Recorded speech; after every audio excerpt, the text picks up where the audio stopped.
크리스천은 언덕을 올라가서 해석자의 집에 이르렀다. 크리스천은 문을 두드리고 또 두드렸다. 마침내 한 사람이 나와서 누구냐고 물었다. 선생님, 저는 여행자인데 이 집의 주인을 잘 아는 분이 저의 유익을 위해 이곳으로 가라고 해서 왔습니다. 이 집의 주인과 이야기할 수 있습니까? 문지기는 집주인을 불렀고 잠시 후에 주인이 크리스천에게 와서 무엇을 원하느냐고 질문했다. 선생님, 저는 멸망의 도시를 떠나 시온산을 향해 가는 사람입니다. 좁은 문에 서 있던 분이 이곳으로 가서 주인을 찾으면 주인께서 저의 여행에 도움이 되는 훌륭한 것들을 보여주실 것이라고 했습니다. 들어오시오. 내가 당신에게 유익한 것들을 보여드리겠소. 해석자는 하인에게 촛불을 켜라고 명령했고 크리스천에게 따라오라고 말했다. 해석자는 크리스천을 비밀스런 방으로 데리고 갔다. 해석자는 하인에게 방문을 열라고 명령했으며 하인이 문을 열자 크리스천은 아주 신중하게 보이는 사람의 그림이 벽에 걸려 있는 것을 보았다. 그림은 훌륭했다. 그림에 있는 사람의 눈은 하늘을 향하고 있었으며 그의 손에는 최고의 책이 들려 있었으며 그의 입술에는 진리의 법칙이라고 기록되어 있었다. 그의 등 뒤에는 세상이 있었다. 그 사람은 사람들에게 간청하듯이 서 있었으며 머리에는 황금 면류관을 쓰고 있었다. 그림이 의미하는 바가 무엇입니까? 그림에 있는 사람은 1000명 가운데 1명 있을까 말까 한 분입니다. 그분은 아이를 낳을 수 있으며 해산의 고통을 알고 있으며 스스로 낳은 자녀를 양육할 수 있는 분입니다. 당신이 보시는 바와 같이 그의 눈은 하늘을 올려다보고 있으며 그의 손에는 최고의 책이 있으며 그의 입술에는 진리의 법이 기록되어 있습니다. 이것이 당신에게 의미하는 바는 그분이 하시는 일이 참된 진리를 알고 죄인들에게 어두운 일들에 대해 밝히 드러내 보인다는 것입니다. 또한 당신은 그분이 마치 사람들에게 탄원하는 듯한 모습으로 서 있는 것을 볼 수 있습니다.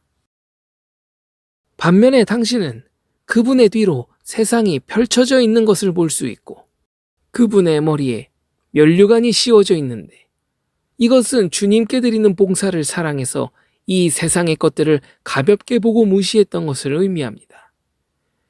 그분은 봉사에 대한 상급으로 영광을 얻을 것을 확신했습니다.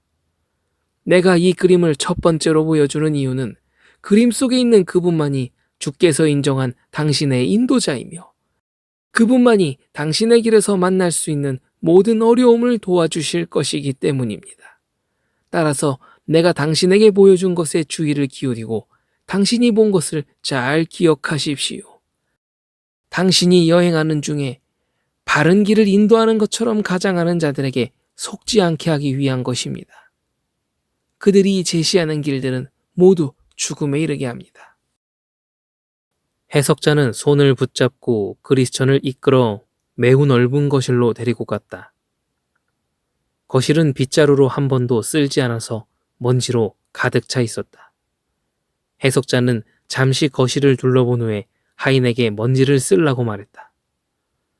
하인이 쓸기 시작하자 온통 먼지가 날아다녔다. 크리스천은 거의 질식할 지경이었다. 그때 해석자가 옆에 서 있던 처녀에게 물을 가져다가 방에 뿌리라고 지시했다.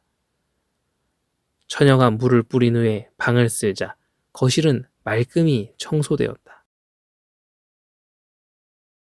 이것은 무엇을 의미합니까?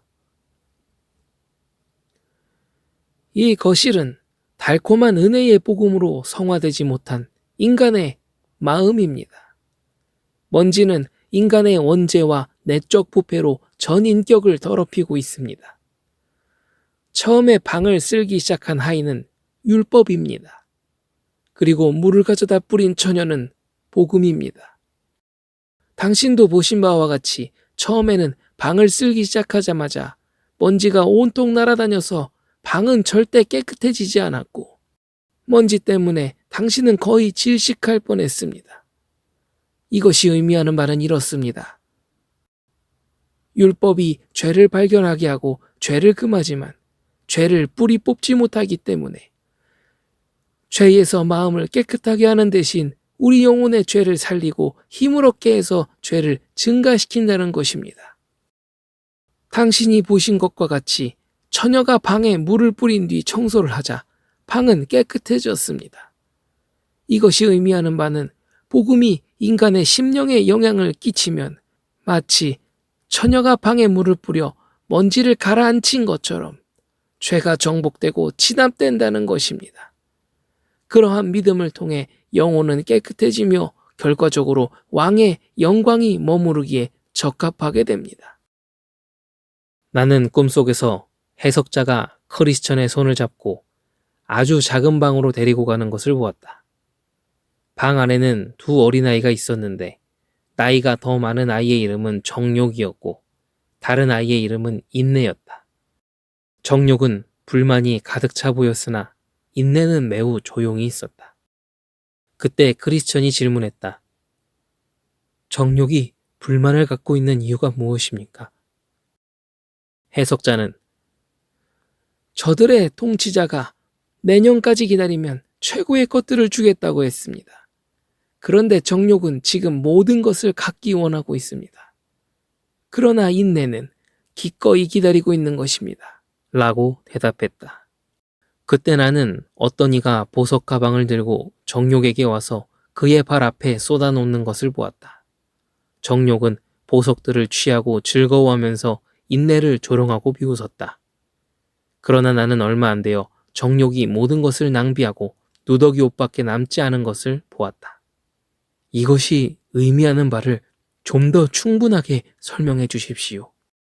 이 두 소녀는 상징적인 인물입니다. 정욕은 현세의 사람들이며 인내는 내세의 사람들입니다. 정욕은 이 세상의 사람들처럼 지금 당장 모든 것들을 이 세상에서 가지려고 합니다. 그들은 내년까지, 즉 다음 세상이 올 때까지 그들의 좋은 몫을 기다리지 못합니다. 손에 잡은 한 마리의 새가 숲에 있는 두 마리의 새보다 가치 있다라는 속담이 그들에게는 다음 세상의 복락에 대한 하나님의 증거보다 더욱 권위가 있는 것입니다. 그러나 당신이 보신 대로 정욕은 모든 것을 순식간에 낭비해버리고 그에게 남은 것이라고는 누더기 옷밖에 없었습니다. 이 세상의 물질에만 눈이 어두운 사람은 이 세상의 마지막에 모두 정욕과 같이 될 것입니다. 저는 인내가 최고의 지혜를 갖고 있다는 것을 여러 가지 이유로 알았습니다. 첫째, 가장 좋은 것들을 위해서 기다렸으며 둘째, 정욕에게 누더기 옷밖에 남지 않았을 때 그는 자신의 영광을 취할 것이기 때문입니다. 아니, 또 다른 이유가 있습니다. 다음 세상의 영광은 결코 닳아 없어지지 않지만 이 세상의 영광은 순식간에 없어집니다. 따라서 정욕이 좋은 것들을 자신이 먼저 가졌다고 해서 인내를 조롱할 이유는 없습니다. 인내가 마지막에 좋은 것들을 가졌을 때 욕망을 조롱할 것입니다. 먼저 된 자는 나중된 자에게 자신의 자리를 내주어야 합니다. 그러나 나중된 자는 자신의 시대가 반드시 올 뿐만 아니라 승계할 사람이 없기 때문에 다른 사람에게 넘겨주지 않아도 됩니다. 그리고 처음에 자신의 몫을 받은 자는 소비할 시간이 많아 결국 남는 것이 없지만 나중에 자신의 몫을 받은 자는 영원히 갖고 있을 것입니다. 그러므로 부자에 대한 성경 말씀이 있습니다.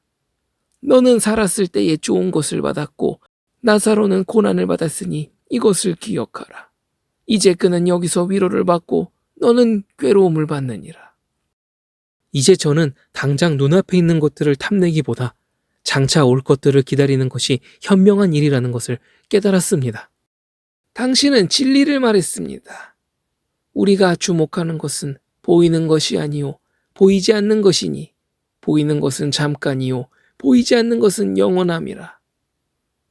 그러나 이 세상의 것들과 우리 육신적인 욕망은 서로 가까운 이웃이기 때문에 서로 급속히 사이좋게 지내지만 장차 올 것과 육적인 감각은 서로 원수이기 때문에 서로 거리를 유지하는 것입니다.